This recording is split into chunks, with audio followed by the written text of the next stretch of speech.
And a warm welcome to Royal Drama Live. Thank you so much for joining us tonight. We're going to dive into the latest royal headlines, celebrating the Sussexes' work and absolutely tearing down their critics. First up, let's talk about a date you need to save and a cause you need to rally behind. Mark your calendars for December 3rd. That's the date for the With Love, Meghan holiday celebration. We need everyone in the Sussex squad to be an army of messengers. Spread the word across every social media platform you have so that absolutely everyone knows to be there. I'm personally going to try and find a tuxedo for the occasion, which is going to be a struggle since I don't recall ever owning one, but I'm truly looking forward to it. For me, this event marks the official start of the Christmas season. Beyond that, please remember the donation drive.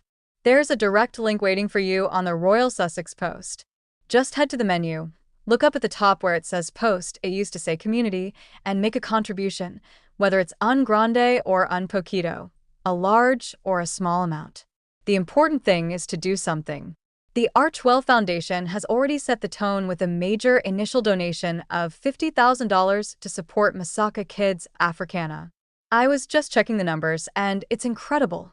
We've moved from 25 donations and a total of $50,778 yesterday to 42 donations and a total of $51,065 today.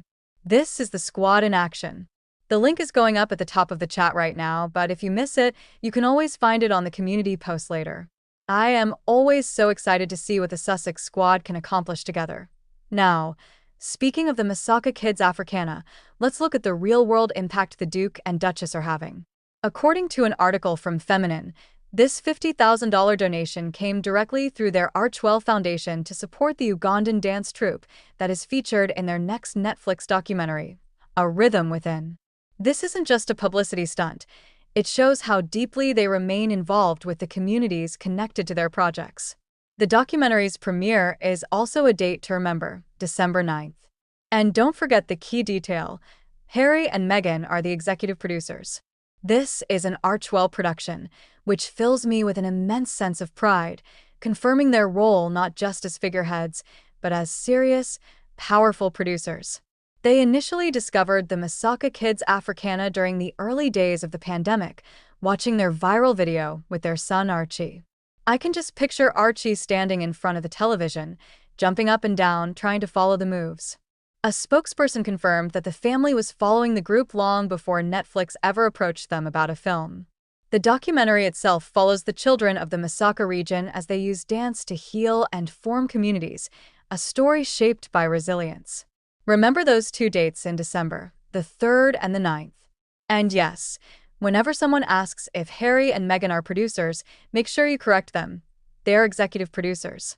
That's a crucial distinction, and I don't want there to be any confusion about it. Now, for a word on the peanut gallery, and specifically one Captain CPAP, also known as Robert Jobson. Jobson has decided that his latest prophetic rant must be heard, claiming that Harry is concerned about his future and wants the world to know that neither Harry nor Meghan are still young people. I reject the premise entirely. Youth is a state of mind, and while technically they may be considered middle-aged in a classic sense, their energy is anything but. They possess a certain light, a certain vigor, and a certain way that makes them look utterly timeless and appealing. In stark contrast, his brother and his brother's wife often carry themselves in a way that makes them seem ancient. I can't explain it. Harry and Meghan are Hollywood 40-somethings, and William and Kate are royal family 40-somethings, and on the latter, the age looks more like 50-something. They just don't have the same energy. Jobson, whom I affectionately refer to as Jabba the Hutt, went on to deliver the part one truly despise, the prediction that Harry will be broke and bald and not so famous, irrelevant, by the time he turns 50. I simply cannot fathom a world where that happens. If Harry looks this good and is this invested in his work at 40, a mere decade won't change him into a hollow shell, especially considering the extraordinary things they do in Hollywood.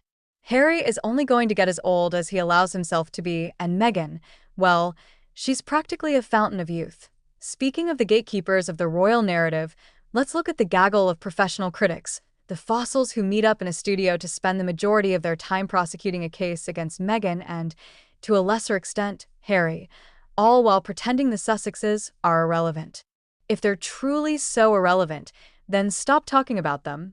They can't stop, of course, because talking about the Sussexes is their bread and butter.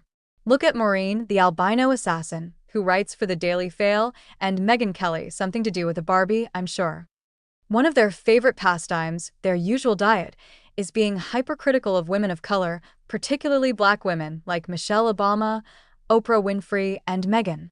They were on a mission today, dragging the Duchess and the former First Lady, going so far as to describe how hideous Michelle Obama looked in a denim outfit. This vitriol is especially toxic coming from Meghan Kelly, who has her own recent controversies, a conversation I can't even repeat, hovering over her head regarding the files and her defense of the Orange Menace. She chose to drag women of color today, even though she is currently in a desperate situation herself. These are the gatekeepers. They claim to be feminists, but only for other white, right-wing women, and they will even turn on each other. People like Rachel Johnson, who once wrote that Meghan's blood would taint the royal family, they simply cannot help themselves. Let's turn to a story that confirms the Duchess's power, her cipher, and the tabloid sphere. The Daily Mail recently tried to make an issue of Meghan using her cipher, calling it a pseudo-cipher. What they failed to include was a clear screenshot of the new Montecito cipher, the combined M and H, from the recent letter. Instead, they used an image of the old Kensington Palace cipher. Why? Because the Duchess of Sussex beat the socks off them in a court of law. They don't want that trouble again, especially with shrinking profit margins. Meghan, as the author of that letter, owns the copyright in the UK courts, regardless of who possesses the physical note. She could have taken them to court again for copyright infringement. They are clearly on the run, choosing to use an old, irrelevant photo rather than risk another legal beatdown. Good for you, Meghan. And on the topic of consequences, look who's wearing the butterfly collar, Afro Annie, also known as Lady C. The last time I saw a butterfly collar that big, it was on Lou Rawls in the 1970s. Lady C, who seems to have pulled out her old safari suit after a 52-year absence, is now facing the consequences of her own actions. She's in the hospital with the most severe fracture of the pelvis and tibia man has ever known. While I hate to be one of those people to yell, karma, karma, karma, absent the truth, what else is there to call it? Even while confined to a hospital bed.